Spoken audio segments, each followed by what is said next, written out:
Hi, I'm Lawrence Edwards from Black Mountain Honey, and today we're going to have a look at the Label-Roo labelling machine. Now, I bought this labelling machine about 6 months ago because I was getting a bit fed up of labelling all my jars by hand. There's nothing wrong with labelling jars by hand, but when you've got long format labels such as this, they're 200mm by 50mm, it can be quite difficult to get the consistent look that you're looking for. You want to get the labels as straight as possible, and you want the edges around the back to line up. So I'm going to show you today how you put together the labelling machine, show you how you run the jars through it, and then just kind of tell you what I like about it. So what's great about this is that it's incredibly simple to use, and it's really simple the way it's been built as well. It's made out of plastic and perspex, and that's it. There's no electric parts, there's no power, there's nothing really that can go wrong.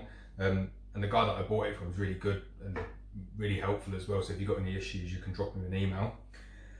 When you are ordering your labels, you need to make sure that they come on a 76mm core. Now that's really important because that's the size that this machine works with. If you get any other size than a 76mm, then it just won't work. But luckily that's pretty standard.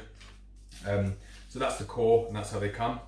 Now another important thing to say is you need to make sure that your labels are fed in that orientation, i.e. that's the left and that's the right, or it could be that that's the right and that's the left, that's fine. What you can't have is the top and the bottom feeding off the roll like that, because it doesn't work that way around. So don't order your labels like that because it would be a very expensive mistake. So I'll show you how it goes together. So the first thing you need to do is you get these little plastic inserts here, and you just pop them into the core. They're a bit of a tight fit, but that's what you want. So I'll just pop this other one in, and then I'll do a bit of a close-up. So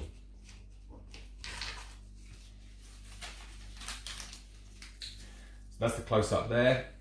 As you can see, they just kind of fit either side. It doesn't matter if they're not completely straight, they seem to align themselves after a little while. And then what you do is you take this side here, you have two of these pieces and a bar, and you have two of these pieces. And the way that they need to go is you have that piece on the outside, you feed that piece through like that, then you put your labels through, and I have to make sure, I'll turn this around so make sure I get it in the right way. You make sure that the feed is at the bottom, so coming through like that. So there's your feed, and that needs to be at the bottom of this setup here. And then you do the same on the other side, so you get this piece, put that on, and then the final piece there, which is to kind of clamp it all together. So you end up with something like that. Now what you do is you drop that into the slot like that, and you feed that underneath. So I'm going to move the camera to get a bit of a better close-up on this because it's quite thin.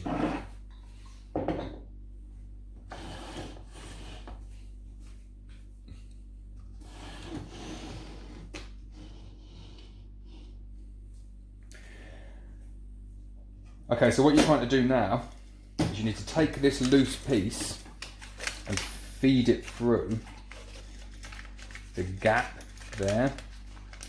I promise this is the most fiddly bit of it. So you feed it through there, and then you come back around. I always take a label off just to help me stick a bit, and you feed it back round there. And what you want to do is you want to stick it onto this bar.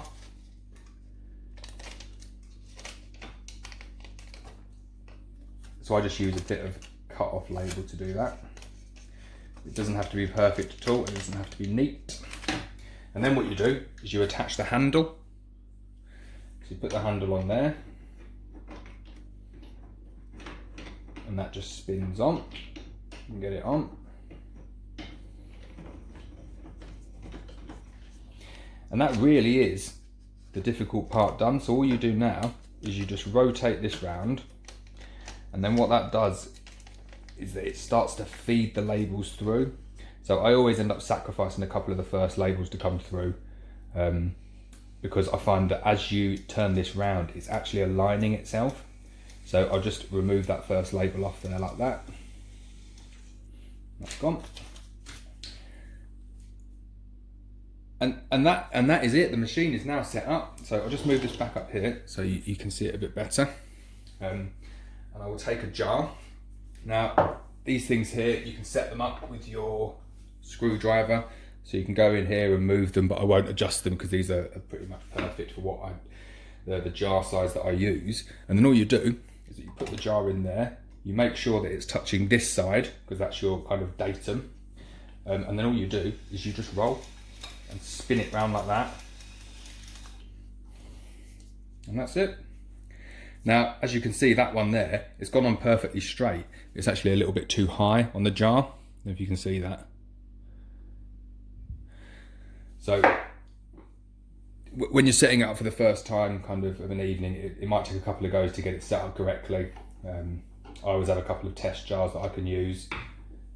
But once you've got it set up, that's it. It's right and it stays completely perfect. So you work out where you want to go. So I want to go a little bit towards the right.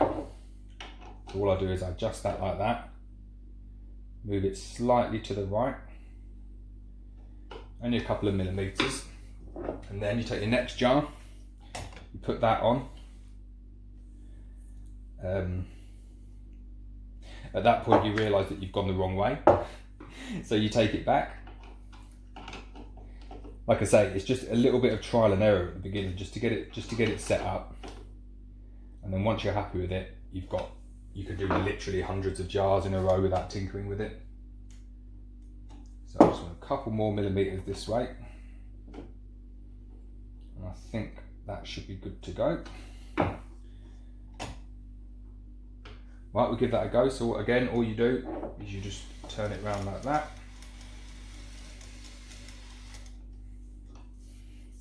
And that is it. And I'm very happy with that. And as you can see, the fact that it perfectly lines up here, that's what's really important. It's that consistency, being able to get the labels on the right way again and again and again. It's all right to do it once or twice. But it's the 2 or 3 labels out of 100 that are the wrong way or not perfectly aligned. That's what makes it look bad. And with this, you can really get the consistency. So I'll just show you one more label now, and this is how quick it is to do. Literally pop it on, spin it round. This is kind of the speed that I normally go at. And that's it, it's done. Again, perfect label, perfect alignment. And that's about it. So there we are. It's as easy as that. Like the labels that I use here, you can actually get 400 labels on a single roll. So once you've done that setup there, it's literally 2 or 3 seconds per jar. I use one of these as well. These are really helpful. So instead of printing individual labels and putting my lot number on the label or my best before date on the label itself, I have best before / lot number C base, and then I use one of these machines. And all this does is you literally print it like that, and then I get my best before number. So I don't know if you can see that. So I use best before 13th of December 22 with an M on it, and then because I'm using the 6-digit format for my dates, I can actually use that for my lot number as well. So that's very quick. And then I use these tamper labels as well. So the tamper label goes over the top like that. I normally put the best before date on the bottom of the jar. I was just doing that to show you.